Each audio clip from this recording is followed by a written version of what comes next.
¿Son verídicas las cartas de Poncio Pilato al emperador Tiberio y al rey Herodes? La fuente es es.aleteia.org. En realidad, breves escritos apócrifos que exculpan al prefecto romano que condenó a muerte a Jesús. Como sucede siempre que se divulgan documentos antiguos en torno a Jesucristo que no están en la Biblia, algunas presentaciones superficiales buscando sensacionalismo y, con él, audiencia tienen buen cuidado de no aclarar del todo las cosas que ya se conocen después de muchos años de investigación académica.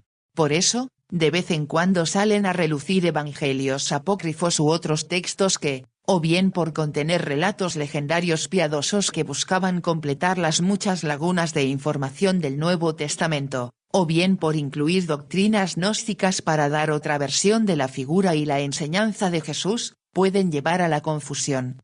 Entre ellos, llama mucho la atención que existan algunos escritos atribuidos a Poncio Pilato, prefecto romano de Judea entre los años 25 y 36 después de Cristo y, por tanto, en ese cargo en el momento de la pasión, muerte y resurrección de Jesús. Es muy curioso que, por ejemplo, nos encontremos con una supuesta correspondencia del mandatario con el emperador Tiberio o con el tetrarca Herodes Antipas hablando sobre Cristo. Estos escritos tienen su importancia y su antigüedad, pero se incluyen en la gran colección de textos que rodean al Nuevo Testamento y que nunca fueron aceptados por la comunidad cristiana. Existen evangelios apócrifos, hechos de los apóstoles apócrifos, epístolas apócrifas y hasta apocalipsis apócrifos.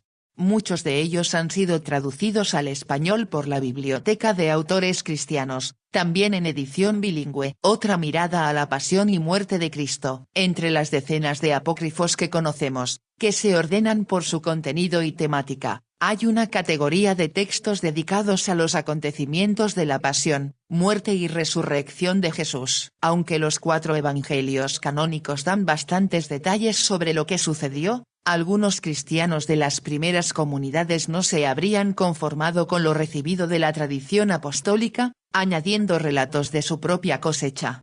Aquí tenemos que ubicar, en primer lugar, la llamada carta de Poncio Pilato dirigida al emperador romano acerca de nuestro Señor Jesucristo. Se desconoce la fecha de composición y solo se conservan manuscritos latinos no originales. El texto que más se ha divulgado, por su estilo parece delatar una refundición tardía, que probablemente tuvo lugar en la época del Renacimiento, según explica su traductor al español, Aurelio de Santos Otero.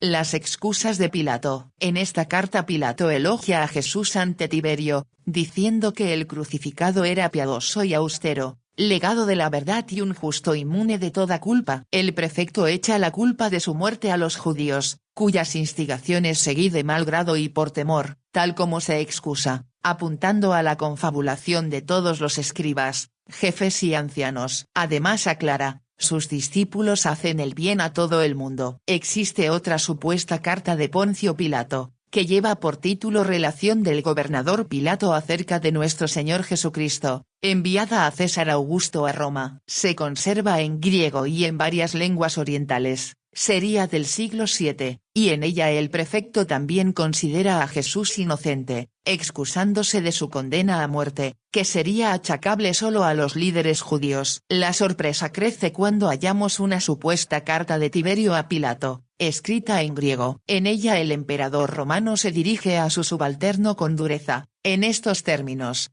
por cuanto tuviste la osadía de condenar a muerte a Jesús Nazareno de una manera violenta y totalmente inicua, vas tú mismo a ser conducido a mi presencia, cargado de cadenas, para que presentes tus excusas y rindas cuentas de la vida que has entregado a la muerte sin motivo alguno. Para completar el panorama, se conservan 2 cartas que se habrían intercambiado Poncio Pilato y Herodes Antipas, tetrarca de Galilea y Perea entre los años 4 a.C. y 39 después de Cristo. Una correspondencia escrita en griego, y con versiones siríacas, difícil de traducir por su mala redacción y con elementos de origen medieval, por lo que nos encontramos ante unos escritos tardíos. Una vez más, Pilato aparece como el bueno de la película. Valor histórico, pero simple literatura. Para terminar, cabe preguntarse por qué, si fueron escritos por cristianos, y supuestamente movidos por una buena intención, La Iglesia no aceptó estos documentos en el canon del Nuevo Testamento. Y está claro, las primeras comunidades, que mantenían con todo el cuidado la tradición oral recibida de los apóstoles y que ya se iba poniendo por escrito en diversos lugares, no podían aceptar relatos ficticios que no respondían a la verdad de los hechos históricos, de su lectura desde la fe y de su predicación. Nos sirven como un buen ejemplo de literatura de su tiempo con propósitos piadosos, y para conocer las leyendas que circulaban entre los creyentes, pero no para conocer lo que sucedió realmente. En otro texto apócrifo semejante, leemos que, presentándose ante Octavio en Roma, Pilato habría dicho: «Oh emperador, yo no soy culpable de esto, los incitadores y responsables son la turba de los judíos». El mensaje siempre es el mismo: simpatía hacia Pilato, y el imperio, y acusación al pueblo judío. Además, hay que tener cuidado de no confundir los escritos que hemos comentado con otros atribuidos al prefecto romano más conocido de la historia. El más importante se titula Hechos de Pilatos, también conocido como Actas de Pilatos o Evangelio de Nicodemo. Algunos expertos lo datan en el siglo II y otros en el IB. Un texto muy posterior, es el Evangelio de la muerte de Pilatos, de época tardomedieval. ¿Tú qué